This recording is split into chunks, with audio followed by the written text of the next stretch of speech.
Votre attention s'il vous plaît. Cet élément est en ligne là. Contactez-nous pour savoir s'il est aussi disponible en la langue de votre préférence. Veuillez aussi noter qu'il est en audio uniquement, dépourvu de ce fait d'image originaire. christequality.com. Les cieux sont à la portée de votre main, juste par un simple clic de la souris. Évangile-éternel.com. Conservation et partage de l'évangile éternel. En collaboration avec L'homme de Dieu, le pasteur Tite Kabeya, ministre de l'évangile éternel. Recherchez-vous les enseignements du pasteur Tite Kabeya? Allez sur christequality.com/titekabeya.html. Les enseignements sont disponibles en texte, audio et vidéo. Bonne édification au nom de notre commun Seigneur et Dieu Jésus-Christ. Amen. Un sentier qui mit en campagne des chars et des chevaux, une armée et de vaillants guerriers, soudain couchés ensemble pour ne plus se relever, anéantis, éteints comme une mèche. Que le Seigneur a pas moladitangi peut ajouter l'explication au nom de Jésus.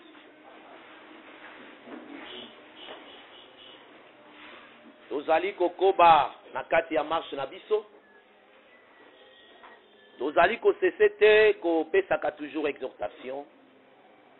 Na kotalisa que toza na bamoma moko makasi mingi oyo esengeli bato bazala na regard sur la parole du Seigneur. Il y a beaucoup de choses oyo ezali kolobama na ba réseaux sociaux, na ba télévision, na ba radio, bisika na bisika se concerne makambo ya Nzambe.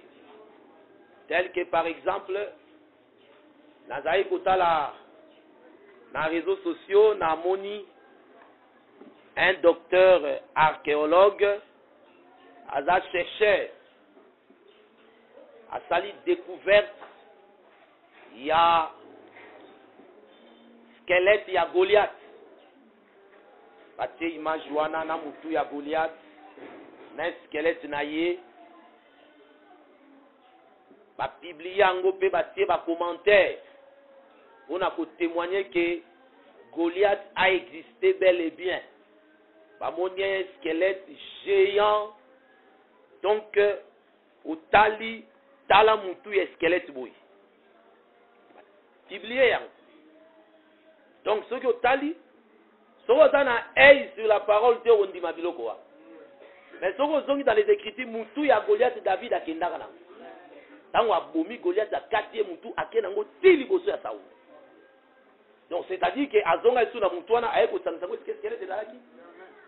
Ne fût que ça, c'était mensonge. Dire que va retrouver squelette et Goliath, c'était mensonge. Mais il y aura beaucoup de gens qui ont dit Mayang. Et, parce que l'ennemi a de sorte que a désorienté bateau dans la voie droite. C'est que amema bateau na kati na berezi, na kati na berer. Bandi mama jambo misusu me makambo ezali fondé. Or nous avons comme base les Écritures saintes. Voilà pourquoi tout à l'heure que na mukanda Proverbe 20-22 bazolo bake bâtir par écrit des conseils et des réflexions pour enseigner des choses sûres et vraies. C'est que même si nous voulons réfléchir, par exemple, d'où sont sorties les races? Race noire, race jaune, blanche, rouge. Ce qui mutalingi a raisonné, balangi ya bato wana, mine yuana, balangi mine yuana, oyo ezana kate bato, euti wapi, e komandengeni. Loko la moto azali produit à création, non pas produit à évolution. Et nous avons un livre oyelobeli biso sur l'homme. C'est ce que nous dit marqué moto ya motane, ya pembe, ya moindo, ya jaune. Baouti toujours et pas ya mutu moko, il faut trop soigner dans les écritures. Total ça mutoyer ndengi. Torote yango te par rapport à ne bazo raisonner. Ce qui te dit ya ba géant par exemple. Il y a l'histoire des géants.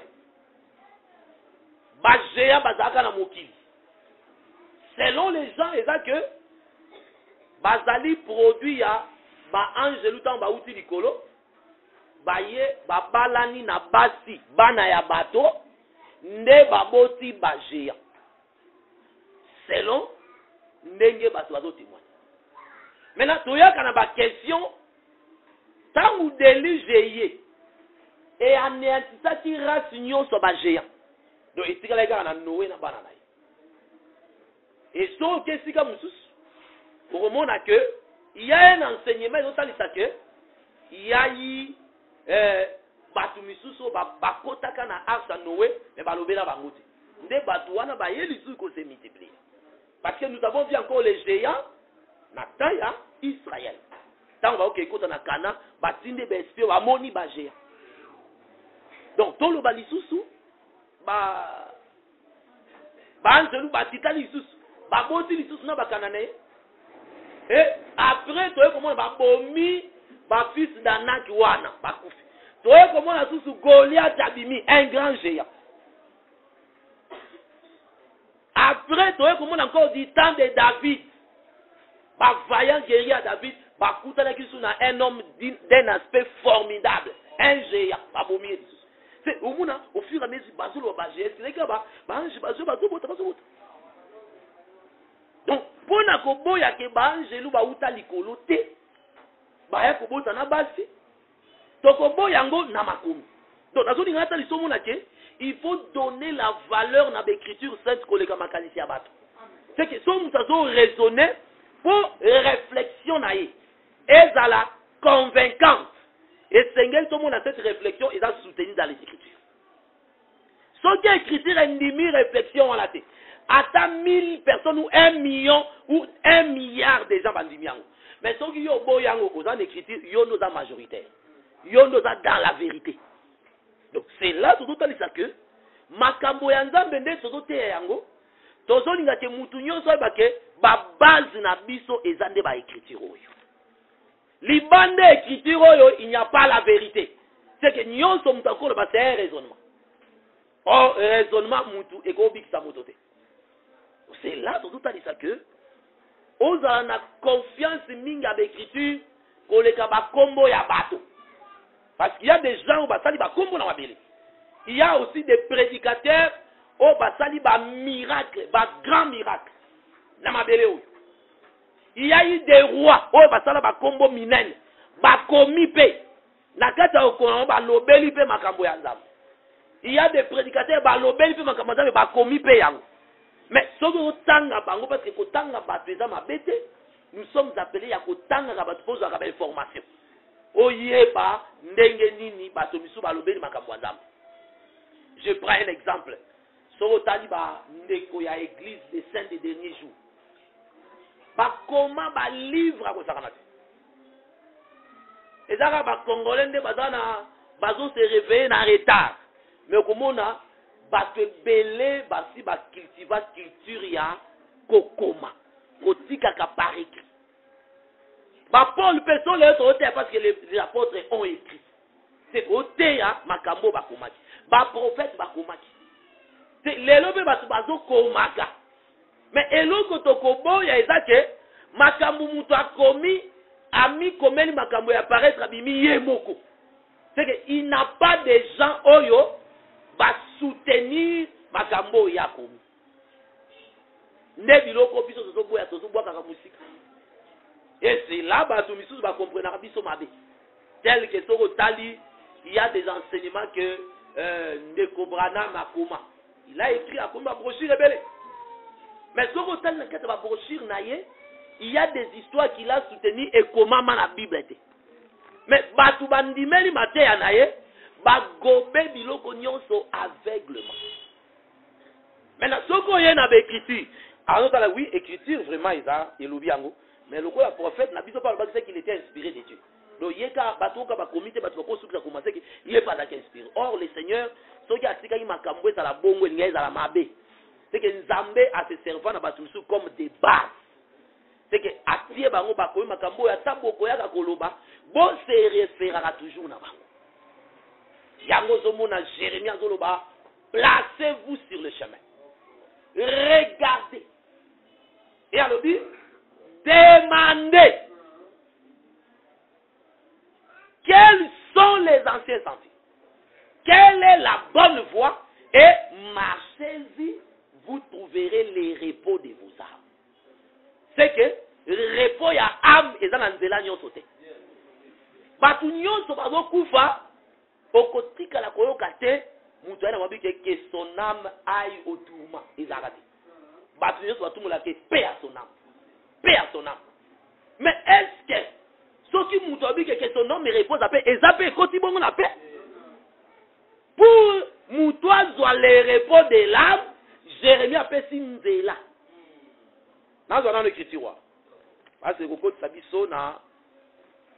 l'autre, parce que nous voulons parler sur les serpents des jardins d'Éden.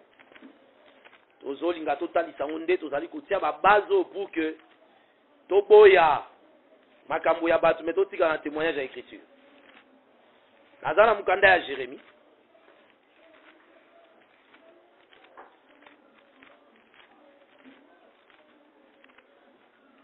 Jérémie chapitre 6, Nazio à partir à verset 16. Ainsi parle l'Éternel. Placez-vous sur le chemin, regardez et demandez quels sont les anciens sentiers. Quelle est la bonne voie? Marchez-y et vous trouverez les repos de vos âmes. Donc, ceux qui ont se placé dans le chemin, Balobi, tala. Botala na nubanzela yango. Tangu bazo beli kama ba chemin. Total ça que chemin na français ndenzelo ezali awo. Avenue Justice, c'est un chemin. Avenue des Pesso, c'est un chemin. Mais na Bible chemin za mutu. Chemin za bateau. Ah, malheur à eux quand ils ont suivi le chemin de Balaam. C'est que Balaam c'est un chemin. C'est une voie. Corée, Abira, Datam, ce sont des chemins. Pour que mon ajoute dans le bas, alors ça va faux prédicateur au Balzala qui peut changer l'idée Mawana Bango parce que Balandi Nzela ya Balaam. C'est que Nzela ya Balaam mais ça l'idée ya Balaam. C'est que l'idée, c'est tout un chemin. Un homme, c'est tout un chemin. D'ailleurs, le Seigneur Jésus a dit, je suis le chemin. C'est Jésus aussi, c'est un chemin. Mais chemin, dans le sens, il y a français, mais dans le sens, il y a que toko yé pas naïe, aux yeux repos. Donc, tout le monde, il y a le chemin Zéla Boye, puis chemin le coup la bateau. Et tout le monde dit, et si gagnons ce bateau, bakoki kozala. Na ba doctrine soit dans le conseil Jérémie a péci botal. Pe kosuka na kotala te, c'est là total ça que pour na kotala faut na misu. Pour mon chemin wana faut na misu. Et puis alors bi demander. La question que nous devons nous poser au retour na banane. Parce que pour tout na bi demander quels sont les anciens sentiers. Au retour na banane. Or, biso za na réponse à bato na bango question manzela. Yo ka réponse c'est dans la Job. Ozi mukanda ya Job.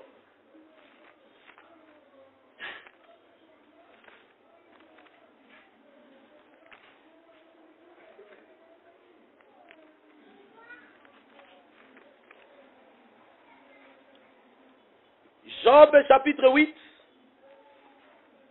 Nazu à partir à verset 8. Interroge ceux des générations passées. Sois attentif à leur expérience, à l'expérience de leur père. car nous sommes d'hier et nous ne savons rien. Nos jours sur la terre ne sont qu'une ombre. Ils t'instruiront, ils te parleront, ils tireront de leur cœur ces sentences. Voilà. Babi, interroge ceux des générations passées. C'est-à-dire, ceux qui ont tout dans les cambo moko, modèle, oh, bah, dans le livre à Job, bah, tout n'a pas la génération baleka. Bangonde, bah, pour la qui sayo ma cambo nengezali. Bangonde, bah, pour faire instruction. Or, nous savons que, batoyo baleka, ce sont des prophètes. Bangonde, bazali, batoyo, il y a génération passée. C'est que tout le monde a dit que moko ya nzambe. Poto zwa repo, il faut tout na bato wana. Parce que biso na ba Paul, na ba Pierre, toute la génération moko. Il faut que la Bible, au kabula temps ba Pierre, na ba Paul, na temps la biso te. Tout ça toujours na kati ya temps moko na l'année de la grâce. Donc tout ça tout que wango ba temps ba Paul et les cas, et là le temps na biso. Moi mutazi courage ba le temps na ngai. Na temps Paul te. Voilà, ça dit batana ba époque na mangweleka. L'idée ya Paul so si angote au monde nzambe. Attends dans Saint-Esprit, d'ailleurs sommes dans le Saint-Esprit à respecter l'enseignement de Paul. À respecter l'enseignement de Pierre. À respecter l'enseignement des apôtres. Parce que les apôtres aussi batikala côté ya makambo na bangote. C'est que baote ya les royaumes, na deux exemples après Paul. Baote ya royaume balobi azo chercher dans la loi de Moïse, dans les prophètes et dans les psaumes. C'est que modèle d'apôtre Matéa que vous avez consommé dans la loi, les psaumes et les prophètes. C'est-à-dire dans l'ancienne alliance. C'est là que vous avez tiré Matéa na bango. Et là, konyon so so koye ko tunaye azongi na nukuna. So aussi na acte 7. Tango e ba fundi Etienne. Que muto yo te ya makambo eza contraire. Babenye ba interroger. Etienne a bandi ko beta maloba bandi ko loba depuis Abraham. C'est que a bandi ko expliquer Abraham, Isaac, Jacob les 12 a symbolisé ayeko koma na Yesu. Donc mukolowana le frère a fait un voyage. Même notre Seigneur Jésus-Christ. Dans Luc chapitre 24. Donc pour Yesu a expliqué batumakambo na ye a bandi d'abord dans la loi, dans les psaumes et dans les prophètes, il est expliqué dans toutes les écritures ce qui les concerne. C'est que pour parler de Jésus, tu as Jésus dans la loi de Moïse, dans les psaumes et dans les prophètes. C'est comme ça que Jésus a mis Théa. C'est que le modèle à côté est à la bon. Son modèle, c'est que le modèle est comme il y a un modèle à la Bible. Et c'est là que même Jésus, quand il est venu sur la terre, il a respecté les écritures. Atika komi lo bela na courage ya moko boyete ya bon parce que ngaza Jésus. Jésus veillait aux écritures. So mais pour nous ça dit que enfin que telle écriture est conquistable. Babi même ba mouvement naé tango atiki bato accueilli quelque part babi enfin que moko ya prophétie oyo lo bamaki est conquistama une lumière ayée vers les gens. Donc tout ça tout ça ils sont pour monake makambo nzambe ezaka na Bible. Songa par exemple la Bible ngai ndena ka boye ngai selon afi na ngai na lo babu. Ye pa ya tapi ngape selon afi na ngai. Musu pa ya tapi siko to kolanda ka afi anani. Voilà pourquoi makambo nzambe ezaka cadré. C'est que biso nyonso ko to na afi moko afi ya écriture. Et c'est là ndeto kozala rassurant que so mutu akufi lelo na l'idée où ezali soutenu par les écritures, il s'est reposé. Et celui-là se réveillera. Lève-toi. Parola musaka mutu nyonso te. C'est que Salomon tango ya koloko réveiller azoko lever abi lève-toi mon ami ma belle. C'est aye ko réveiller celle qui était son ami. C'est-à-dire qu'il l'ami, c'est-à-dire muto ba livre qui ba secret. Et abi ma belle, c'est que oh a commis parfait. Ne muto yo ba ko réveiller pour akende dans la maison du haut. Et la moussana c'est ça l'enlèvement. donc pour nakotalisa que na kati ya makambo ya Nzambe so mutaku finalité ya mabe aomona Nzambe ata bato baye basaeli ye prière ata batei na matanga na ye ata baye ba pasteur nyonso ba cercle Nzambe muto oyo akota lola akota te parce que kokota lola eza conditionné na lité ya solo.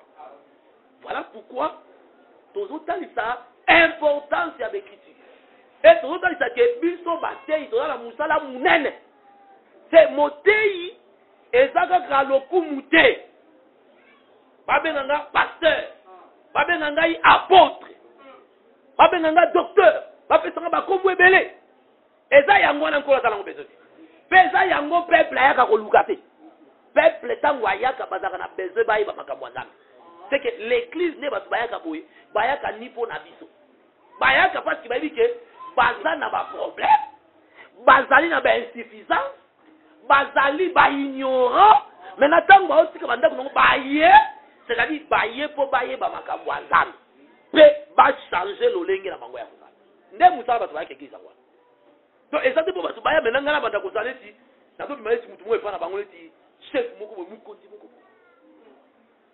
so nazoya mpona kota na église bafrère so bamoni nga nazoya par exemple naza mutuka ekomi kote kuna bafrère bakimi nanu mbangu bandolanda na mutuka mbangu boye balandi baleti mutuka eseli bafongoli portière basali sécurité bakotisi ngai na telemi awa natei bango makambo ya lokuta ça ne vaut pas la peine ya biloko nyonso wana ça ne représente rien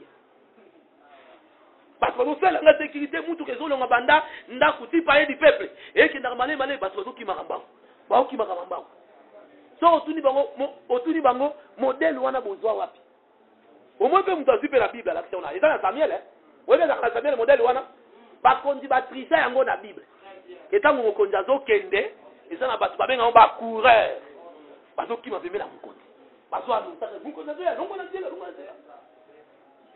Les coureurs aujourd'hui sont des prédicateurs bango nde bazali kofongolela mokonzi nzela babongisa nzela eza esuki teke lelo motei bato bazaka pembeni bazokimaka biloko wana eza même les blancs basala yango te non namona même pa na poto o Jimmy Swaggart o nani o ntango azoya eza biloko mo bakinwa bamisali biloko na bango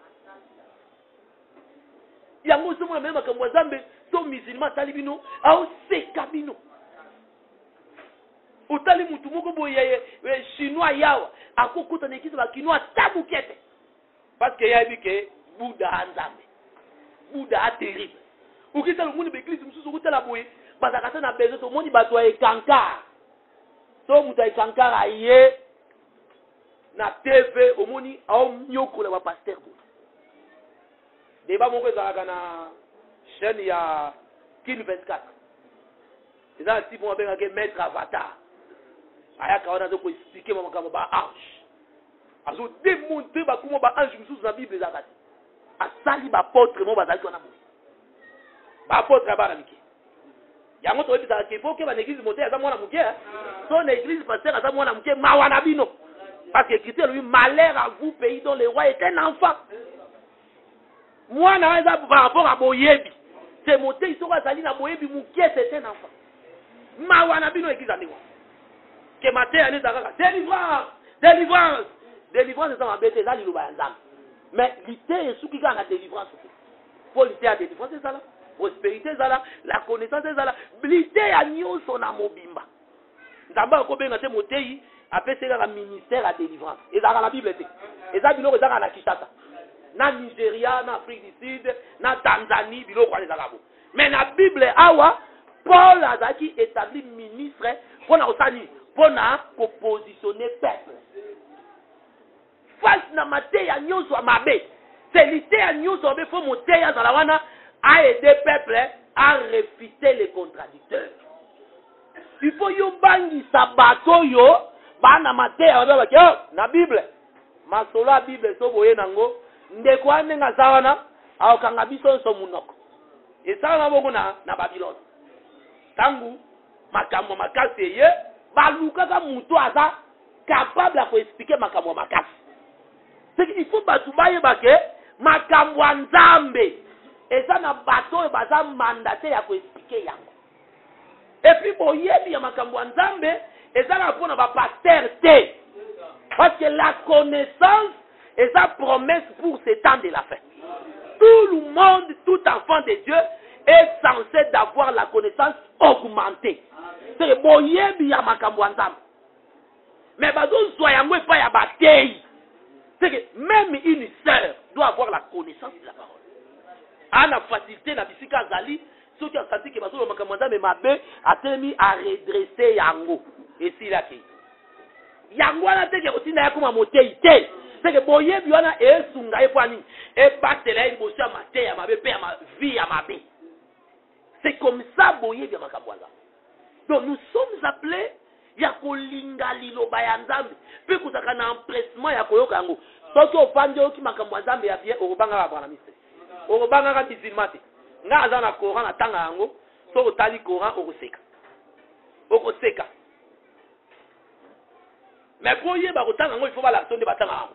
Parce que dans modèle ba koma yango pour que et maloko eza livre moko bo mystérieux. Pour ka bango baté so ba la so ka ningo to bando oseka. Et ça va contradiction mon contradiction. Mais nous sommes appelés au famille comme sous au tanga Bible ming aux Bible Coran aux tanga. Au bandi ko tanga surat ici et dans son surat ceux qui sont combien. Et ça vous te fait belé. Et ça regarder du livre absent mes amis. Et là c'est sur la surat ceux qui sont 20 ceux qui sont combien. Et ça au tanga au mobimoti ici. Coran mobimotanga ici. Ormona biloko moko bo ya avancer rakati. Mais ba te foi na kati ya biloko wa. Donc pona kotali soke makambo ya Nzambe eza makambo evandi na makomi. Lobi par la grâce du Seigneur tolobelaki na o etali ndenge Nzambe azali ko manifester ba attribut na ye. Totali sai comment il a manifesté attribut ya Père. Totali pe lolenge oyo aye aussi kotali s'attribue ya législateur. Législateur ni koloba mosali ya mobeko. Nzambe azui Adam ati Adam na jardin. Sokotali na Genèse 2 à partir de verset 15 jusqu'à 17. Abi que l'Éternel Dieu donna cet ordre à l'homme. C'est que Nzambe tango azui mutu asali mutu. Atie na kati ya jardin parce que jardin wana ezaki ndako ya Nzambe. Nzambe azui Adam atie na jardin. Fe apesi ye mobeko. Akoki kolia ba fruit nyonso ya nzete elanga. Mais nzete oyo eza ya boyebi mabe na malamu okolia te mukolo kolia okokufa. Apesi mobali mobeko. Na sima Nzambe aye koloba qui n'est pas bon que l'homme soit seul. Na kosala ye être semblable. Nzambe atindi banyama. Adam pesi bakomboti esili na sima na yango. Tomoni que Adam amoni être moko semblable na yete. Nzambe ayekolalisa ye pongi asali mwasi. Mutu ayekopesa mwasi maloba o Nzambe alobaki ezalaki nde Adam. C'est que Eve ayokaka Nzambe te. Mutu ayokaka Nzambe Adam. Adam nde ayekoyebisa mwasi na ye. Ke na kati elanga oyo batekisi tolia mbuma ya nzete oyo. Tolobaki ke na ta wana ezalaka nzete ya molimo te. Parce que l'écriture ezali biso a mention ya il y avait les arbres de toute espèce, bons à manger et agréables à la vue. Donc, tomoni banzete ezalaki wana ebele pe tomoni l'arbre de vie na l'arbre de la connaissance du bien et du mal. L'arbre de vie au milieu du jardin. Nzambe asali bongo plusieurs arbres pe ayekolobela pe banzete mibale na kati ya jardin. Tomoni moto na kati elanga afandi me afandi na mobeko afandi pamba te. Maintenant nzambe ntango apesi mobeko nde totalisa accomplir attribut ya législateur apesi mobeko bafandi na jardin Adam afanda na jardin asala mikolo boni parce que biloko nyonso wana ezali important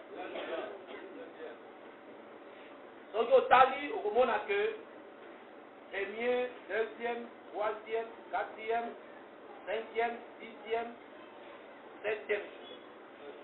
Alors, premier jour à création, deuxième, troisième, quatrième, cinquième, sixième, nous avons création à l'homme.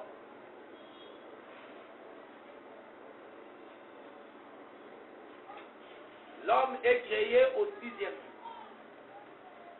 Et le septième jour, Dieu s'est reposé. Adam aussi a vu le septième jour. Nasimanango, premier jour est bandi, deuxième, troisième, quatrième, cinquième, sixième, septième jour. Adam a foyaka na second sabbat. C'est-à-dire, sabbat a mis parler na tongo. Le matin, parce que Ndamba a la soirée, Ndamba a la chaque soir. Ndamba a la soir mort. Selon l'écriture. Donc, vous savez que Ndamba a la chaque fois qu'on a jardin, on a la dame et donc, Ndamba a salué que premier jour à création, deuxième, troisième, quatrième, cinquième, sixième jour, né à Bandi Kokela, Banyama na Tongo, na 12h accueilli Adam, na 15h accueilli moi. Ils ont bon. Comme ils ont arrêté de expliquer à mon amour. Parce que ça va raisonnement. Donc les matins, les animaux, parce que Banyama Bakela Maki Liboso, Yamoto. Après Bokela Banyama, Aye Bokela, après Nasu Kande Bokela, on a mis à quel qui Banyama Liboso.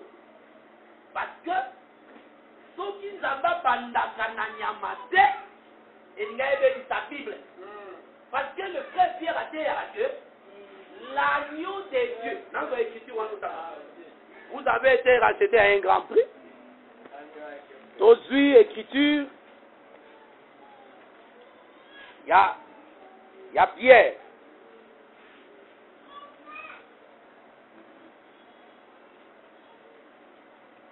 Aujourd'hui, 1 Pierre chapitre 1, aujourd'hui à partir du verset 18. Sachant que ce n'est pas par des choses périssables, par de l'argent ou de l'or, que vous avez été rachetés, de la vaine manière de vivre que vous avez hérité de vos pères, mais par le sang précieux de Christ, comme d'un agneau sans défaut et sans tache, prédestiné avant la fondation du monde, et manifesté à la fin de temps à cause de vous. Voilà. C'est-à-dire que l'agneau a été prédestiné avant la fondation du monde. Et lui, comme ça que Babongisaka agneau moko pembeni. L'agneau prédestiné avant la fondation du monde veut dire que les programmes de la rédemption et ça là kana kati ya Nzambe. Et parce que la rédemption est ça la marandée par l'agneau. L'agneau a été préparé, prédestiné avant la fondation du monde. Le code écriture est Zalaki déjà. Yango le tomoni awa. Nzambe fait asali que Yambotango a commis la 6e jour à que la nyama liboso ya moto. Parce que tangu moto akokweya nyama azwe sika ya moto. Parce que nyama il faut y aller liboso na oya kokupa pesa moto oya baki liboso na. C'est que Nzambe asali agneau liboso ya moto. On a veillé dans l'écriture, l'agneau a été prédestiné avant la fondation du monde. C'est le programme, il y a rédemption, et ça a dit déjà dans 4 yandam. Et dans la création maintenant, c'est dans l'agneau que Nzamba Chaki programme, il y a l'Isiko. Pour comprendre dans vos malades, avant Israël a bimé en Égypte, n'a pas agneau. Israël a mis. Et la mort de l'agneau des années que Israël a racheté. Abima, alomwana moumbu, akoma moumbu yaka. Donc, nous avons dit que dans le 6e jour, basali nde agneau. Basali nyama. Maintenant, quand basali nyama la koso, baye kosala moto. Tant basali banyama, na suive banyama au pluriel, banyama nyo. Nzambe pe azali déjà, tant basali banyama wana, abongiseli fe l'esprit qu'on appelle Lucifer un corps. Parce que le diable ne pouvait pas venir sans un corps. C'est que nous avons dit que banyama basa. N'est-ce pas que tant vous va précipiter ailleurs pourquoi il y a dans un corps qu'on appelle serpent. Donc, parce que ce qui a été exécuté, au moment que tango l'onzambe ailleurs na mabele, ailleurs bah que le corps a quitté, écrit moko ezaka na 1 Samuel 17. Déclaration ya Goliath zarani. Un homme asani akita. Yé akita, bakuta na ye babunda na vallée. C'est que Goliath devait descendre, yé payé akiti. Lokola bitume daki faut ba uta likolo, bakita. Yango tomoni le Seigneur a pour accomplir cette parole. Le Seigneur a quitté le ciel, il est descendu. Parce que Goliath n'a pas dit que akita. C'est que avant Goliath akita, il faut moto akobunda na ye akita liboso. Ndeto somona le Seigneur c'est tango akiti. Aye na mabele dans la vallée. Mukolo moko atindi baye kolinai, bakende ote. Baye kolbaki ba bikisi ba ti bazo ba biki non. En tout cas, démon bateau sibiso, abi j'ai vu Satan tomber du ciel comme un éclair. Oh, tant où Satan a quitté, il est entré dans quel corps? Dans le corps qu'on appelle Judas. Mais quand on a déjà Jésus a vu en haut à Bongiseli, à Tiewana, que c'est dans ce corps ici que l'esprit a kokota, Watani, Ayako, Salamusala, Naya Kubumangai. Donc, Nzambe a bongisi corps oyo, esprit akoya kokota. Oh, makambo et nous salamawana, nde yango Nzamba salikuna la jardin. Et au commande aussi, au fil ya marche, bah, ça dit sondeli Nzambe banda kotali sakuma, babikolo lokola banyama.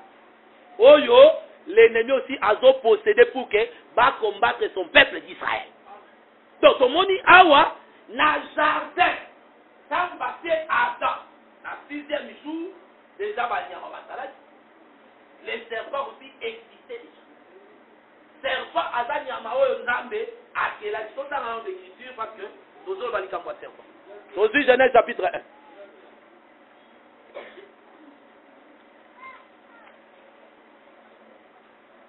Alingi peyato le bango calme parce que matin a osom dans les bossa branamis a kokata ko lobate. Autant arabe écriture au moment ndenge nini branamisme na bible banani bazolo ba solo. Dans dans Genèse chapitre 1 toujours à partir il y a 24e verset. Dieu dit que la terre produise des animaux vivants selon leur espèce, du bétail, des reptiles et des animaux terrestres, selon leur espèce, et cela fit ainsi. Dieu fit les animaux de la terre, selon leur espèce, le bétail, selon leur espèce, et tous les reptiles de la terre, selon leur espèce. Dieu vit que cela était bon. Donc, au moni awa, Moïse azoloba en gros. Attends ici que Nzambe alobi mabele e bimisa banyama. Ba bétail selon les espèces. E bimisa ba reptile selon ba espèce na yango. Pe alobi esalemi bongo. Banyama ba espèce nyonso ba bimi. Na ba reptile. Maintenant, ce même Moïse, Oyo alobeli, makambo ba reptile awa mais au moins on va pas si détail soko yé na Lévitique chapitre 1er aux yeux à partir verset 1 babandi maintenant kotalisa parmi ba bétail il y a des gros et des mini bétail mais awa comment na balobeli yango na Genèse 1:24 mais soko yé na Lévitique ni wando pesa ba détail c'est que il y a eu des gros et des mini bétail. Libana ya ba gros na ba mini bétail, c'est-à-dire ba nyama minene na ya mikie, ba meme, ba ngulu, ba nzoko, ba nyama nyoso, c'est que ya minene ba ngombe minene ba ntaba nyoso en général. Et na kati ya ba reptile pe Moïse a copé ça pe détail. Na Lévitique toujours chapitre 11. Aux huiles Lévitique, frère micro de Salaté.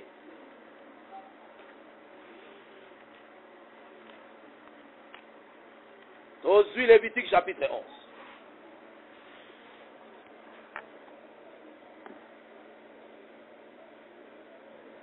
Nazi à partir à verset 29. Voici parmi les animaux qui rampent sur la terre, ce que vous regarderez comme impur: la taupe, la souris et les lézards, selon les respects. Les hérissons, la grenouille, la tortue, le limaçon et le caméléon, vous les regarderez comme impurs parmi tous les reptiles. Quiconque les touchera, mort, sera impur jusqu'au soir. Donc, on dit qu'on peut ça, par détail, il y a des reptiles. Donc, grenouille, va baigner reptile. Va baigner lézard, va famille, va lézard, nyoso. C'est que lézard, ils ont une espèce de belé. Donc, continuez la lecture dans la vie.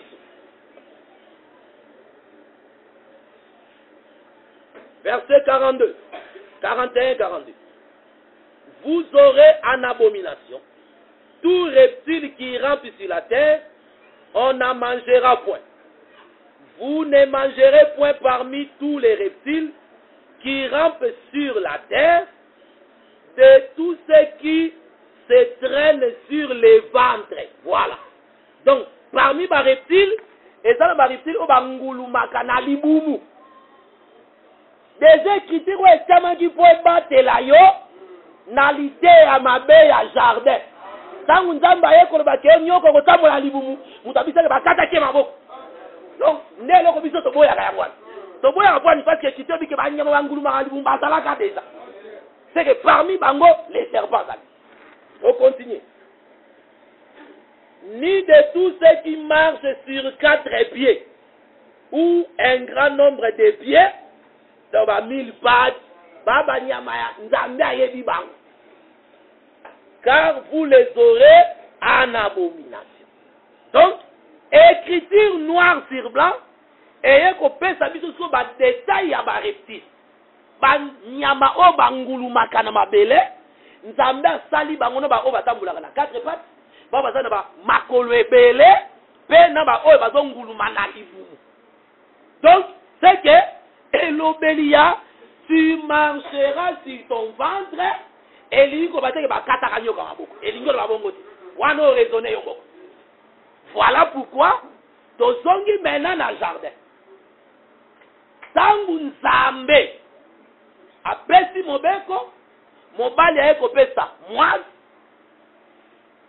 Nyoka tangu va précipiter ayeko kota na kati ya, et l'esprit du diable ayeko kota na kati ya nzoto azobenga serpent.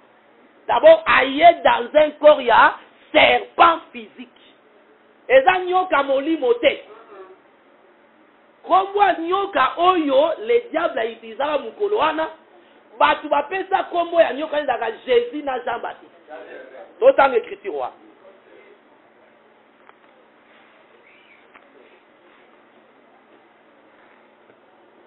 Aujourd'hui, Luc chapitre 3.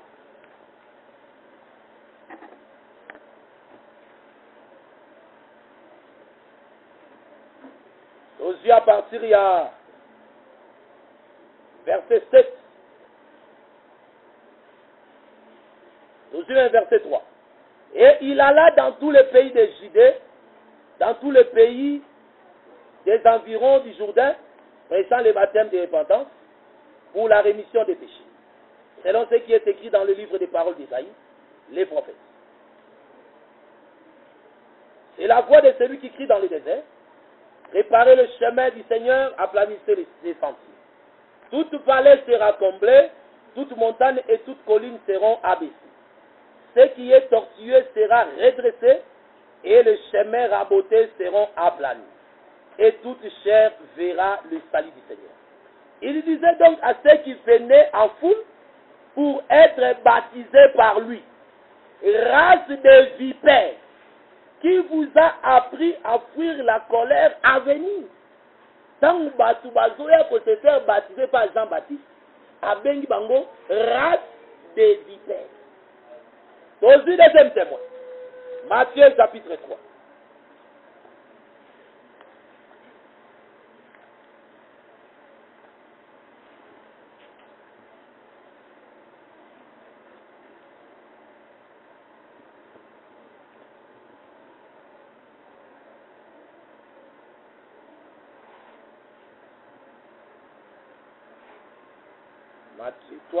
Matthieu chapitre 3, tu vous appelez Matthieu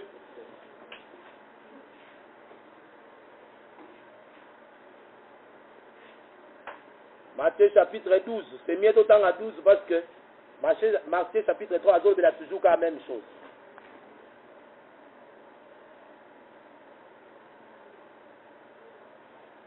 Dans le verset 22, il y a Matthieu 12. Alors on lui amena un démoniaque, aveugle et muet, et il est guéri de sorte que le muet parlait et voyait. Maintenant, tu à partir à verset 31. C'est pourquoi je vous dis, tout péché et tout blasphème sera pardonné aux hommes, mais le blasphème contre l'Esprit ne sera point pardonné.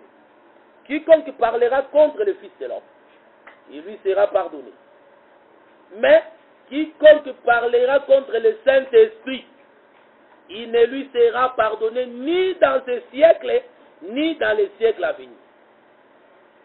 Ou dites que l'arbre est bon et que son fruit est bon, ou dites que l'arbre est mauvais et que son fruit est mauvais, car on connaît l'arbre par le fruit.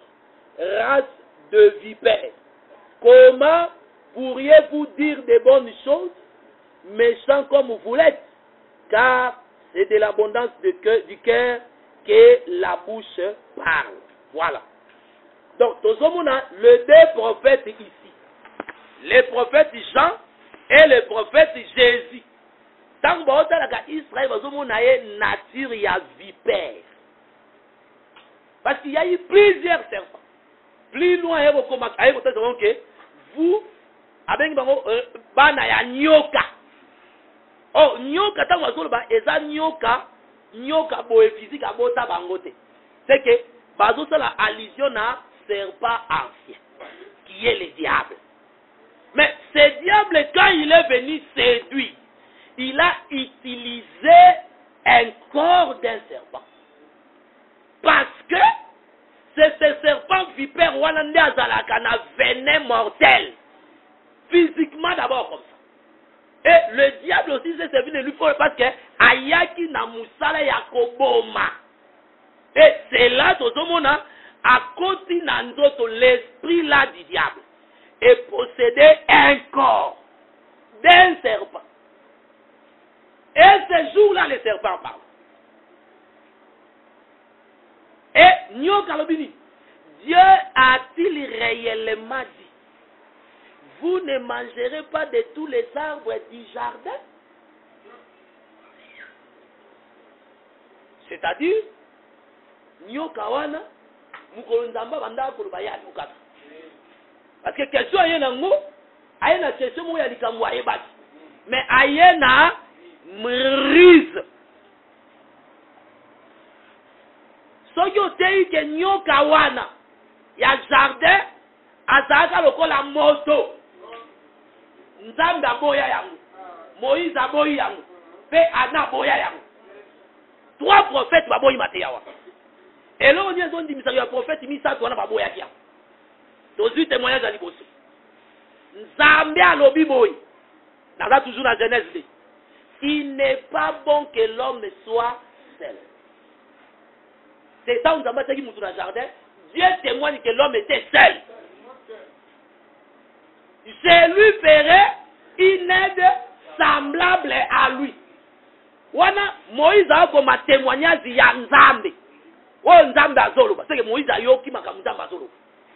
Abi il faut le faire là ye mosungi o ya koula nanai. Donc Moïse écrit le témoignage de l'Éternel que l'homme était seul dans les jardins. Maintenant, toi comme on a Nzambe azui banyama atinye pa ya Adam apé sabango bakom. Maintenant le prophète Adam, parce que Adam il fait aussi prophète hein. Ah, dans mon point il y a d'autres prophètes quoi banyama. Yo ba ko benga kayo lion, ya le dit amen et tikarabo. Yo ba ko benga kayo tel, yo ba ko benga yo tel, ba ko benga yo tel. Mais quitter les arabes qui va poisson bayaka. So ambisi bayaka ngebe bisabi. Banyama mabele bayaka mais ambisi bayaka. Et ça pas maté. C'est ça significatif. Dieu a cassé les poissons aux yeux d'Adam. Et ça pas maté ça l'isolote. Banyama mabele bayaka pesi mo bakobwa, pesi okombwa, pesi okombwa, pesi okombwa, pesi okombwa. Pour l'homme, il ne trouva point d'aide semblable à lui. C'est-à-dire, tant que Banyama Bazoya Adam cherché. Aotala, nyamani en koko kanangai. Moïse paye okomake, Adam pe amonite. C'est que Nzamba baki, elo Nzamba baki ebimi ya solo. C'est que mutu azala kita kokai nada, pe yami bale, Adam ye moko pe atali amonite. Et ton moni aussi les témoignages du prophète fidèle. Parce que Moïse paye beaucoup a commis yango. C'est que mutu azala ki seul. Parce que Moïse voyait ces choses. Donc, Nzambe a vu à Mémie, Moïse a vu Adam. Moïse a vu les serpents. Moïse a mon jardin. A mon biloko nyonso. A mon la création. A mon biloko nyonso wana. A commis yango, tango asizo komanda ils avaient un prophète fidèle. Fidélité n'est par rapport à commis makambo ya yoka qui peut amoni. A commis yango sans ajouter ni retrancher. A tie makambo des akimo. Ne biso to don di make na elobeli oyo nyama moko te akokalaka na moto azali. Mais ba singe bazalaki ba sépansin ba gorille ya minene wala nyos bazalaka. Parce que ba créature azali. Mais ba kokanaka na moto te. Donc ton moni directement que nyama moko te azalaki. C'est que les serpents depuis abanda ko exister. Nyoka kombo na ye serpent. Serpent zaka serpent wa. Donc tuna ba tu question sikoyo nyama ona kombo ne zaka nani. Parce que biso le to moni serpent za ne wazo rapé. Tilelo dans la suite des écritures. Tangu Israël a méprisé la manne. Dans nombre 21. Balobi Nzambe asiliki asindi ba serpent. Donc écriture à nombre de que serpent et ça oyo azaka na vene. Pe bazali ko soa bango. Ndenya mabenga serpent na Bible.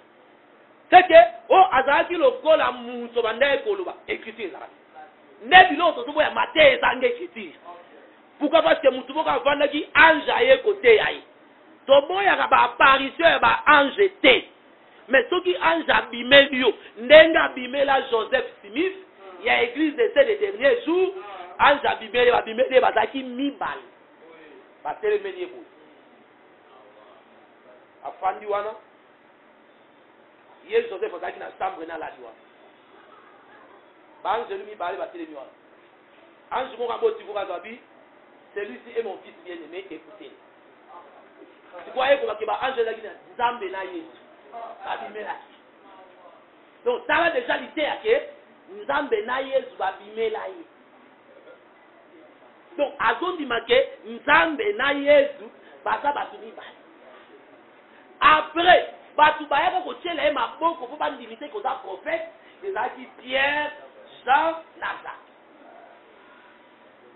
Nde baye batele maboko batu bakufa kala babimele batele maboko babinga za Pierre, musa babinga za Jean za Jacques. Donc ko tshela maboko ko ma prophète. C'est comme ça abandi ko koma musako. Angelu mo kwa yake za ki kutamula naye kusola naye mi. Komwa anzango moroni. Maintenant si vous savez Moïse, est-ce que yo ebi moroni? Moïse va atuba na ebi moroni.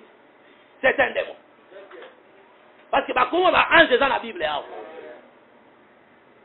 Frère, et ça ma solo de tam solo de bodo ko tele makam na za nangwa. Na za na eloko na tambola nangwa parce que so na tanyango, si so ba frère wana ba ye na la kisi bango. Na bito so na kate eloko yo. Jésus na ye. Jésus. Ye le prophète angoye. Alo tanga dai ko tuna ba mituna. Nzambe na Yesu bangoyo. Nzambe ye Yesu ye. Awa Moroni ye. La visite de Moroni, Moroni ye. Moroni molai neti mona Goliath. Awa ba Moroni atindi yake lo zwa banga moko na tante na ngomba. Akezo makambo Nzambe na ngomba.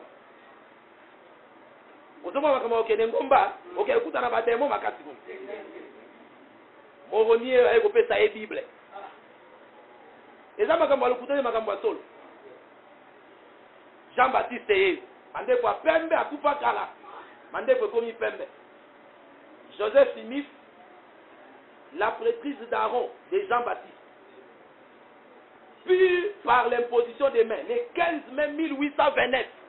C'est que dans 1829, Jean-Baptiste aye côté la mabo. Jean-Baptiste aye la tibilamba pembe mande kwa pembe teli mabo. Voilà comment apesi ba livre belé nde a commis prophète. So na zua klatangi na bandi ko tuna ba ozongi na Bible bandi ko la sabango. So côté l'église on a au côté na science okil. C'est que l'église on a ange nango moroni. C'est ça chemin ya perdition. Yende mutu ateya ke nyoka kusaka na mwasi. Brana maye kolokota na ye pamba. Brana mazaka protestant. Adana na lycée ate. Tango asali abisi ko makambo na kote yango ndeni. Atangi nde Joseph Smith oyo. Nde a copier parce qu'il était na 1800. Brana maye na ba 1900. Aye okuta mateya wana izalaka déjà. Donc mutu ateya Joseph Smith mateya wana moroni.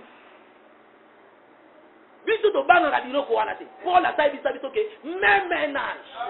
C'est que aibe ke ba angelu ba. To banga acheter. O ata bi ke obima 1800 ans ba bimela yo. Ba tombol bi okay to ba te. Ba anjo wana ba uti. Sala na bibo mo sang pa ba anjo ba do bimela ba apôtre. Sang ba kanyi Pierre. Anja yebo e pa lo bina yetele ba kanake ba sen na maboko. Tant que lève-toi, là tu es la main au toki. Pour interpréter de l'eau, on a dit, Pierre a dit, la main a la terre. Parce que les couilles, à télémi, Babandi, l'équipe première porte, deuxième porte, dans comme la grande porte à Robima, porte et vie pour moi, mais il y a et pour moi, Pierre a commis un bal, alors on a dit d'autres à qui. Pour interpréter de l'eau, on a dit, les lobes vont s'allumer là. Abimi pe amona instituto abimi bolo kwa kei baye ko luka tongo azati babi muto kangati azote yako anja ebisi ke kende kote yakama kambo muto osala joli ka kwa atake ati pala bisi ke ngame na yebo sikoyo zabi wana anja la utake pa nzambe soki otangi na Bible komona susu Corneille abandai ko sambela alelaki ba prière makasi Naba omon anja bimeli. Abi lo sambo na yo, naba omon na yo nzambe ayoki. mais sikoyo kobika songa bandimi ofrande andimi omoni elingo bate kobiki kobika tinda bato bakende kozwa Petelo wateya yo apréciser esika Pierre azalaki bakatini bato baki basui Pierre bazongi Pierre mpe kuna bakonfirme ye amoni na mpe uti likolo na biloko ya mbindo babi si image veut dire kendo teya tala nde nzambe alobaka na vision nde tokebisaka bato bavision milimbolela yo moko biloko ya mbindo babi lia mais lia olingi bakendo teya bato ntango aki ateyi Corneille a bongoli motema bazui Saint-Esprit nde aye ko se souvenir que vision wana ezali nde koloba nakende teya bato ya mbindo Corneille na libota mais angelo apesa ye lite ya atika te mais botala baange baodimela bato sikoyo bange moko ya impoli ayeka po aza ange esi apesi moto mpe omoni moto atemi bango frère okoki kosambela ata molai omoni mpe baangelo mais soko ningo mpe tomoni baange ya solo unité de mesure yango les équipes frère donc awa ntango toyoka makambo ya nzambe oyo nde eza absolu même ntango toteyaka makambo ba arc-en-ciel biso toteyaka arc-en-ciel ya plusieurs couleurs eza na arc-en-ciel oyo ebimaka awa na arc-en-ciel ya bible na bible okuta balobeli arc-en-ciel ya couleur vert couleur moko ya numéro de ciel soko otangi na bible oyo komona soko olingi oteya bien teya oyo soko oteyi ya plusieurs couleurs oteyi mabe écriture kozala te parce que nzambe ayebisaki Noé abike Noé ntango atumbi mbeka alobi vraiment nayoki solo kitoko ntango ayoki solo kitoko abi nasali boyokani entre nga na yo na libota na yo nakoboma lisusu mokili na déluge te apres abi ntango nakorassembler les nuages mpo na détruire mokili soki arc ebimi dans la nuit nako se souvenir na alliance c'est que so nzambe arassembler banuage mpo aboma soka arc-en-ciel etelemi ebimi nzambe akoboma lisusu yo kansela so mbula ngebeta ndenge ebimi bo ndenge sinda mbula lelo ngezala mabe eza arc-en-ciel ebimi bakoko batikala ndenge wana nde bato baosala batie na milimo bakoko teke to amonika arc-en-ciel ebimi mbula lelo ngezala mabe ngesala bateka nzambe ayebisaki obongo te eza makambo ezalaki spirituel parce que abomi mokili na déluge maintenant ayekoka mokolo korassembler lisusu les nuages soki arassembler yango e arc ebimi esili akoboma lisusu te c'est que azongisi motema neti maintenant il faut tamona na bible luka esika nini nzambe arassemblaki les nuages parce que alobaki yango mais il faut tomona esika nini esalama rassemblement des nuages esalemi après arc-en-ciel ebimi nzambe atiki esalama na bible mais nzambe azalaka ndeni alobi awa aye koto ya changer manière maintenant pour nous comprendre il faut le Saint-Esprit salisaki quand est-ce que Dieu a rassemblé les nuages Exode chapitre 19 donc dans l'Exode chapitre 19 nzambe a rassemblé ba nuages akiti likolo ya ngomba weba mukwana ezaka mukolo ya mbula mutateyaka ezaka mbula ezaka David spectacle esama na ngomba na yo molili babi il abaissa les cieux c'est que bamoni il ne pèse niwe lipata moko ya kosakana molili tremblement de terre bakake Israël akona de ko ni kubanga parce que oyo kake ya kosakana te ya liwa David azoteya na mukanda Psaume 66 ke mukolo nzambe akitala ngomba sayo na abesisa mbula mais tant spectacle no za mabongo mbala moko arc-en-ciel ebimi ya couleur verte webi arc-en-ciel ezaka nani ezaka levi ezaka levi Moïse tango atelemi mbala moko babi nzambe abina Moïse telema zwa défense ya peuple po bakufa te Moïse a mis entre Dieu et les peuples. Nde Moïse a yoki nzambe ayeko nzambe. Peuple a coquette ba kubi ko banga ba ngode. Donc Dieu a rassemblé les nuages. Nde Christi wana ndimisa biso que l'arc-en-ciel c'est Jésus aujourd'hui. Et là je le moko ni matene dans te awe pas pour moi ni banda pour les ndebe raté et bimi babo cameraman ya païen a filmé awe pas. Après azamba tangita on mkola kit na biso. Mko passer à l'autre mkola arc-en-ciel et maki. Passer à l'autre mkola ta alliance na. C'est au cause de l'alliance à passer. C'est le péché. Et ça arc-en-ciel nous tout. Et Christ a dit il y a un médiateur entre Dieu et les hommes. Jésus-Christ est homme. C'est lui le médiateur, c'est lui l'arc-en-ciel. C'est lui tout doté sous arc-en-ciel, il y a arc-en-ciel, le terme il va dire est comme Moutou. Et Apocalypse chapitre 4. C'est lui qui était assis sur le trône. Le trône est là qui environné d'un arc-en-ciel semblable à de l'émeraude. Arc-en-ciel il y a couleur verte. Mais arc-en-ciel tout doté. Donc il y a bleu, il y a rouge, il y a jaune, il y a boyé. Ou on est commis au Yesobima. Mais tu sais, par rapport aux Écritures. Tu as bien dit ça, on a la Bible. Il y a vert et zali. Pour la côté de que Lévi n'est le médiateur entre Dieu et les hommes. Et les autres ont dit que le ministère de la parole, c'est l'arc-en-ciel. Parce que ça, la Moussani, il y a Kolongo la Kanda Nzambe du Kolo Yabat. C'est son Nzambe Sili Keli Moutou. Abomaye, et que l'ité a ayé quoi intervenir. Moutou a se répandu, Nzamba Yokelema. C'est que le ministère de ça, il y a arc-en-ciel. Tout ça, c'est un arc-en-ciel physique. Donc, Nzamba Bandi Koloma Makambo Nzoto, ayé comme mango na molin. C'est comme ça que tout ça ici que il y a eu les serpents. Nyoka, nyoka, boy-frère. Nzete. Mais nzete, on trouve qu'ils ont représenté la loi, Moïse, l'arbre de vie, la grâce, c'est Jésus. Mais avec comme spirituel, boezaki banzete, boé. Nzamba zaka muto ya ramena toujours makam. Aye lisusu na tabernacle. Ukomona tabernacle kuna, izaki na verge moko, oyo ebotaka fololo. Bazu yango batiango na kati ya hache. Bazu na table de pierre. Batiango na kati wana. Table oyo bakopaki di commandement. Makambo nzambe akomaka babombia. Bazu na manu oyo elongaka butu. Oyo epolaka te. Elali ti tongo elongi. Nde bazu batiango na coupe. Batiango na kati ya hache. C'est biloko zali na kati ya hache, c'est biloko signe naturel. Oyo ezali na victoire sur la mort. Batiango na kati wana. Maintenant, Moïse a kozwa livre de la loi.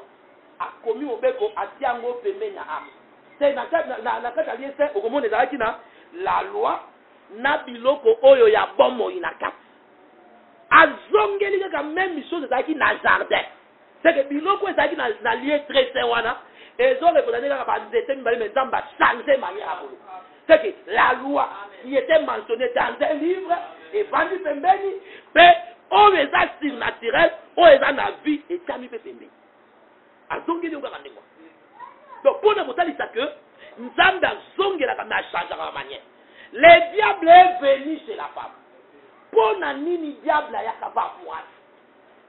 Parce que la femme a un sexe plus faible. Après ça, l'écriture, moko mukola liboso. Tozonge l'écriture, voilà na Jérémie 51. Verset 30. Les guerriers de Babylone cessent de combattre. Ils se tiennent dans les forteresses. Leur force est épuisée. Ils sont comme des femmes. Donc, quand la force est comme épuisée, nous avons comme moi. Donc, pour nous, c'est que la femme a la faiblesse. Les diables ne pouvaient pas venir chez Adam. Sauf qu'il y a qui pas Adam, on a longa té. Parce que Adam a bokondi, vous appelez ça qui bokondignos.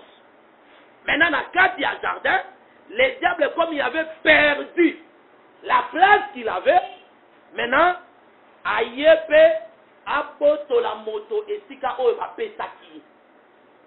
Ndeto moni ayeli par sa femme. Dieu a-t-il réellement dit? Et mokolowana, le corps là, serpent, et l'obi poussé par un esprit. Parce que ezandengwana diable a salaka. Parce que le diable c'est un imitateur. Tango yo balingaki koboma Akab na 1 Roi chapitre 22. Nzambe amituni atuni motuna. Qui séduira Akab pour akufa? C'est-à-dire son Nzambe alinga boma yo arotindelo séduction. Il faut d'abord Akab la séduire na simango nde akondi ma séduction na pe akufi.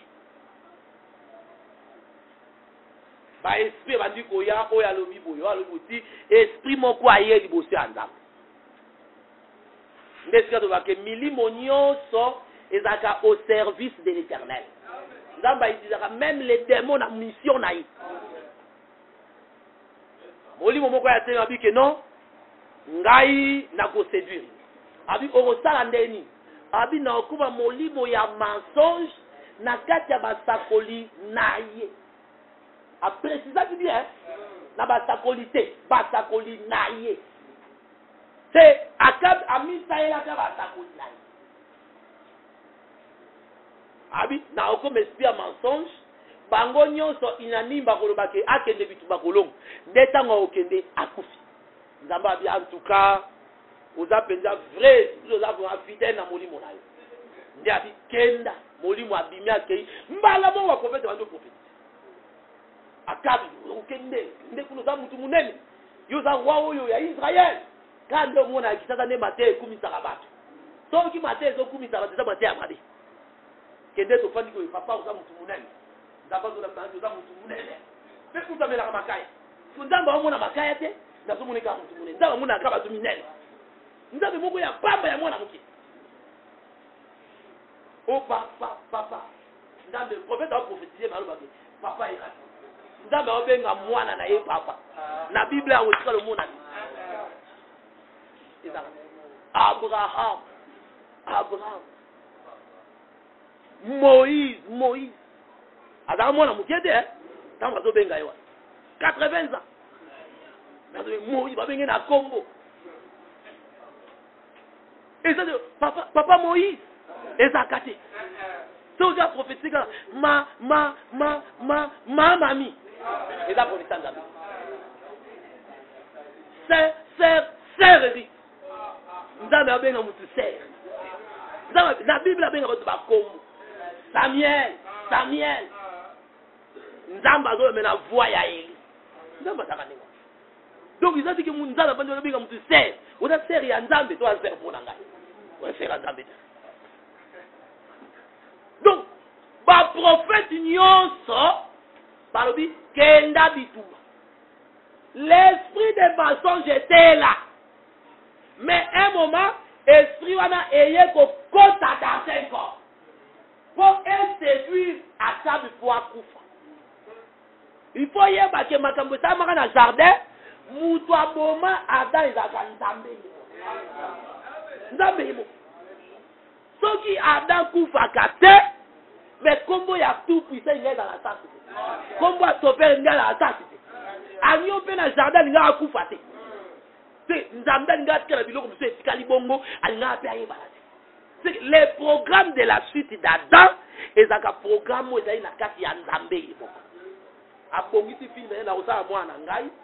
Après na sima na ko bomai so na bomi après na ko sécurité les sous de à reconnaître ngai na nzambe na yesu libanda na ngamu tu swala ne souci azam maintenant atindi Satan parce que le diable a yakade parce que nzambe nda pesa enzela nzamba ye ko répéter ngo na ta Job so ko na ta Job ko mona pesa que non Job a fan na ko zwina yenyo so na kimia. Mais à un moment donné, à mon arabe, il va y avoir que parce que vous faites ça. Babi boile na union to ba sabe ba yi. le diable a quitté Nzambe a côté na kati na nzoto basabe ba botoli biloko aso mutu ayi na message les sabeye mais so tout ça mais ça va na tindi mutu osala musala. Donc c'est comme ça que le diable agit à retrouver corps d'atterrir. Donc pour la kotalisa que ba témoignage wana ezali pour endimisa biso que les serpents a possédé un corps. Mais ce jour-là, les serpents en parlent. Même tant qu'on y a kalobi et aussi prendre bisoté parce que tout le monde peut Nzambe pa Isaki punda ya balam. Aloba na voix d'homme. Mais c'est punda na sandara nature. Parce que là les diables a servi dans nyoka, mais nyoka c'est ça nyoka. Aya sali musa na corps on est ici la question. Dieu a-t-il réellement dit bokolia bambuma nyonso ya nzete ya elanga soki mwasa zaki na respect ya ndako ya batu angalo makambo wana en tout cas naza mieux placé te ya kopesa yo réponse mutu asolaka na Nzambe Adam so mwasi a répondai bongo Bible baby. Il fallait moi si à l'eau parce que nzela ya kokwe ya ndezaki wana. Mbala moko moi ça sema. Wana de pesa rendre conseil na doctrine pour na ba faire la vie. O babala. Oko banda kozwa décision na ndaku likola mobali na ote. Papa zate bayemba la moko makambo famille yeboye aussi ba décision aprobi que non soka na boye bisa ila ko informer. L'homme est le chef de la femme. C'est ça la doctrine de la Bible. C'est son moi si a commis chef ten ya papa ndako eza ndako ba païen et puis mon bali wana aromona Nzambe te voilà ni fois mi comme ici inféminé c'est que les inféminés n'hériteront pas les royaumes aïe ba ki la problème mo za ki na sina pesa social so ki mbongo wana pesa bango bon na mona mbongo mo kuna chambre na pesa ki bo c'est ça qui mbongo na ngate mbongo bata musaka be bisenga bongo tiko na sani kendo luka vraiment yo pesa nga passe tiko koti singa nyongo bon ça va na sala ni et puis lo bi aye pa ye ko bana bazai ko jelo bi na tindi bango kuna pa ya pas grande sœur ba ke ko no fanda kuna na komi à l'aise ko za otanga makelele ni mutande ngona ko mona Nzambe ko ba ya za ka bongo te frère. L'homme c'est l'autorité. Et nous comme à l'obaka. Qu'est-ce que nous avons dit chef? Jésus a se comporté comme un chef dans l'église. Si on s'oppose dans l'idée à l'aïe. Jésus a dit c'est lui l'homme par excellence. Nanda coupé, mon bal il faut dans l'autorité Nicolas Moine. Autorité que c'est là. Yo! Voilà yo! Ouais, l'autorité c'est impossible. Ok, bah l'autorité. C'est pour ça que vous allez à l'obaka, ça calme, mais maintenant l'autorité. Ça veut dire que, ouais, puis sa maman a dit, aïe. À ta maman, dans sa vie, maman va casser aïe. Au pays d'aïe. Ouais, c'est le comme souci. Tu sais, le monter qui non, autorité dans tout le temps. Qu'est-ce que yo, maman, avec une fois, yaka. Autrement, vous dites, vous faites un conseil. Oh, moi, si vous faites un conseil. Il faut qu'il va avoir Balouba, hein. Balouba, c'est très dangereux. Vous voulez avoir un point de moi, c'est Mwantum. Il y a un d'accord, ben à moi, Mwantum. Allez, t'as béni moi. Comment la vie nous a zawa, c'est ça, Libanda. Allez, bon, ben, Mwantum. Ngai na benga yo mbalami bale. Mutu kona na sombi $50,000. Ezola à Libanda, yo na bali yo na $500, ozola nanga na ndako. Na bengo mbalami bale. Sala mutu andekwa. Paye. Mutu andengo na donc attaque dans l'église c'est un paye. Muluba, Mukongo, Mungala, français, par mon Nzambe. Américain, par mon Nzambe. Parce que l'américain va dans un comportement, si c'est pas français. Pas brésilien, par mon Nzambe. Makambo Nzambe là pour na basante. Là pour na battu sauter. Il faut que mon sang tout pour bika. oyeba makambo ya Nzambe. Donc tozotalisa que la séduction est salémie par la parole. Les serpents ayaki na liteya. Liteya ezaki nini? Liteya oyo Nzambe atiaki. Apapeta na tamwani. Liteya oyo Nzambe ayaki aseme. Le diable peut ayer kotelemela liteya wana. Nebi tumelaka tile. La guerre entre la vérité et les mensonges. Yangone ko tambola katambo. Il faut que tout ça na déconfession. Il y a vérité dans mensonge. So boza na kati ya vérité te, boza na mensonge. Koza na vérité ça koza na mateya ya ba prophète na ba apôtre. Ndeko za na vérité. So omoni kiska okende kosambe koza na tina teke. Mateya ba prophète za kutu ndeni. Boyebi yango te. Ya ba apôtre za ndeni boyebi yango te. Vous êtes dans les mensonges. Puis loin, c'est que l'église est avec la Miba. Assemblée des saints, dans l'église catholique. L'église Miba est la belle à quoi? Islam, c'est la catholique. Pas protestant, catholique. Pas groupe de prière, nous sommes l'église de réveil. Ça va bien. Au moins, pas touche. Pas bilo quand nous sommes catholiques, ça va pas suivre. Voilà, c'est tout ça, bananaye. Parce que l'église, oyo eye, pour combattre l'idée à Jésus, c'est le catholicisme. Tant qu'on a histoire, tant qu'on a la classe, et ça critique était tant qu'on a la classe. Dans l'an 325, la constitution de 17, bah évêque va fandi bah bon. Donc là, roi Andimi, maté à côté à qui est, qu'on soit roi pour qu'il ait tout baptisé, et ça poité. Il faut qu'on fasse un roi le coup. C'est comme ça que c'est doctrine. Bon, Yesu na Pierre. Nani mukolo? Yesu. Alu bati na kombo tata mwana pe molimo santo. Pierre alu to bati na kombo ya Yesu. Parce que nani oyo akoza na raison, muta ayi kotema ngam. Nani to pona nani? Jésus. Ba voter. C'est comme ça qu'il va voter ba credo ana tesili etika ni bongo. Et lelo moni pe ba église mususu bazo ba église ya Yesu, baza na ngoti lo baptême ya kombo tata mwana pe molimo. Donc aussi baptême pendant mwana ozana baptisé dans la parabole. Ozana baptisé. Mate ya wana nde yango diable aye ko bundisa. Tu ne mangeras pas. Les diables aye. Est-ce que Dieu a-t-il réellement dit?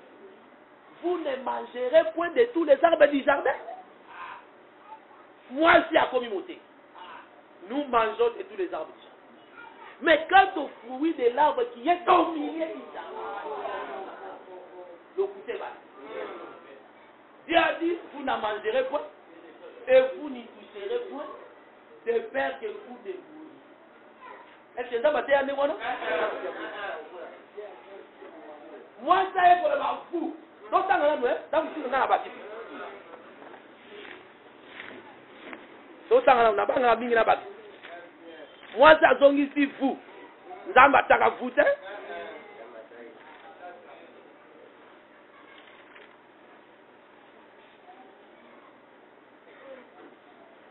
Genèse chapitre 3.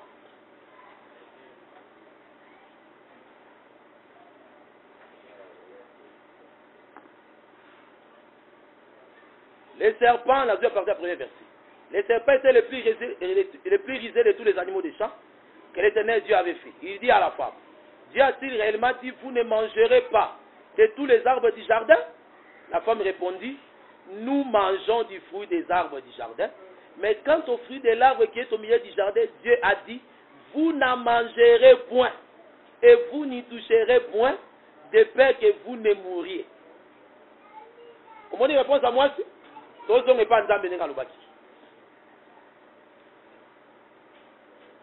Genèse chapitre 2,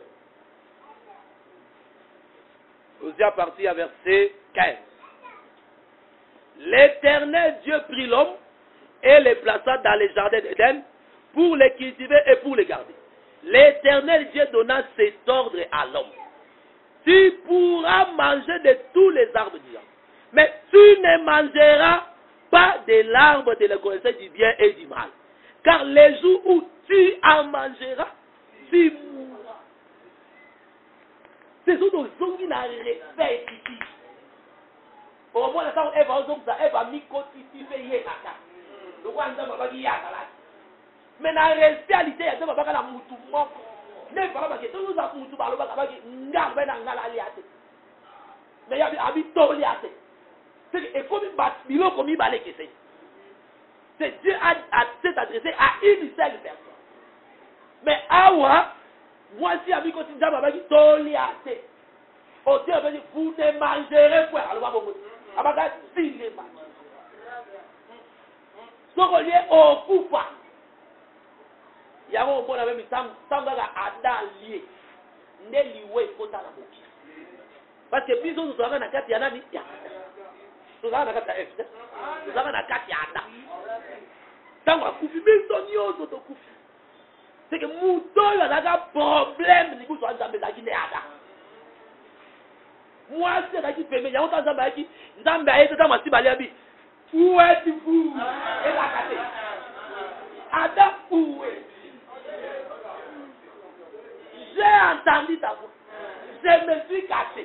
Mais si on t'a en français, parce qu'il va en mi-balle. Zambabi, qui t'a appris? Qui vous a appris? Les gens m'ont respecté parce que vous n'êtes pas bandaka. C'est son bandaka ou son lanaïou. Dieu, c'est un Dieu qui respecte ma kambounaï.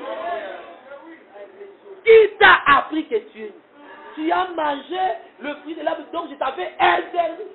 Non, je vous avais interdit. Je t'avais interdit.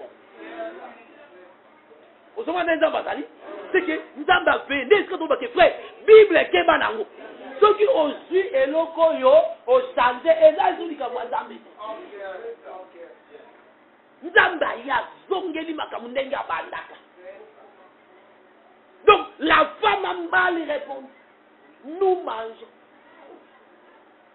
Mais c'était où ça na katikati là. Abiso simba. Abakite le ozama. C'est kabimi ça me menteur. Ouais, heureusement il y a mon ami menteur. Parce que ajouter, il y a un proverbe qui dit quoi ajouter ton vivant menteur. Ajouter. Abito liate. Son simba c'est que nako simba nako lia nzamba baki na bango te ba mutu na mutu moko peli kapo ya ko simba nzamba sala mention nango abaki silite ya mutu sujibana lite ya yanda ya mutu tu baka frère makamwa il faut okiba na bakta biloko ya bino c'est sobo baki nzamba kini nzamba ninga eloko netikala fidèle ndelo kwa loi Moïse. Ari Moïse c'était un serviteur fidèle. Fidélité n'est pas qui s'habille au frère. Nous devons rester fidèles dans la parole du Seigneur. Donc vous sentez que Matthieu Ozoka, parce que vous fidèle dans le c'est très dangereux. Et pour être fidèle, c'est une grâce. Mais comment fidèle, il faut t'en grâce. Pour la vie, nous avons jugé fidèle. Pour être évangile. C'est que pour prêter l'évangile, il faut d'abord nous amener à juger aux actes fidèles. Fidélité par rapport à Makambo et Komamiao. Ote yango ndenge za. C'est liwa ekoti na biloko moko boye et maïs ya pamba. Je na vous. Baba stressé. Après il faut bâtir sa biloko ya simba ndeshi. En place de la nzete ayebite. Ya bin nzete na katika de là. On nzete katika de la ngamba lobelo. L'arbre qui était au milieu c'était l'arbre de vie. Ça dans la Bible on dit l'arbre de vie au milieu du jardin. Parce que la place de la vie a été toujours au milieu. Si on se dans l'Apocalypse, on pense que l'arbre de vie n'est pas dans le milieu. Mais il y a une zété dans la quatrième de la c'est que, par exemple, il n'y a pas que zété moussous à monter avec moi. Il faut que la matière ait une précision. C'est l'idée de précision et au but que ça va sauter. L'idée est de la précision et la précision de la prédication, c'est l'écriture. Donc, tout le monde d'abord, conversation ya moi si nanyoka. L'idée ya yamabe. Bah, l'idée ya mabe. Il n'y a pas comme si l'idée ya mabe. et puis bah séduire ye azimbuma ali Moïse a dit azimbuma ali habite que batangani zo donanyoka teka ali soko bi que te kolia wana ozomona nde na okaki mutu musa azoteya frère il faut koyoka mawa mingi mate ezanga tina mate ezanga tina faut koyoka yango mawa mingi moi na utiliser langage yango eza na pideur te tolekisi yango eza na pideur te donc vous avez dit que ali alors maintenant kolia wana groupe électrogène eboyi to clôturer que le Seigneur a doué frère kanga nous portail kula to téléphone to zona mbongo ya carburant mutu akende te s'il vous plaît nous sommes obligés de téléphone parce que pour moi to te na muli les ate Zambia pambola moko na moko o ko tielo bilango Zambia pambola moko na moko o ko tielo bilango Zambia pambola moko na moko o ko tielo bilango Zambia pambola moko na moko o ko tielo bilango Zambia pambola moko na moko o ko tielo bilango Zambia pambola moko na moko o ko tielo bilango Zambia pambola moko na moko. Merci d'avoir suivi ce message et que Jésus-Christ vous bénisse. Si vous avez une question à l'intention de l'homme de Dieu, si vous voulez que l'homme de Dieu prie pour vous, si vous voulez vous confier à l'homme de Dieu, ou si vous voulez tout simplement bénir l'homme de Dieu, contactez-le directement si ses coordonnées sont disponibles depuis sa page. Sinon, contactez-nous et nous lui transmettrons vos préoccupations. N'oubliez pas de faire un tour à notre page évangélisation pour voir en quoi vous pouvez vous rendre utile à Christ par cette œuvre. Que Dieu vous bénisse tous. Amen. ChristQuality.com. Les cieux en un clic de la souris. Évangile-éternel.com, le site de l'évangile éternel. Christ et Quality Fondation, équilibrer la manne ramassée dans le désert de sorte que chacun ait un le maire.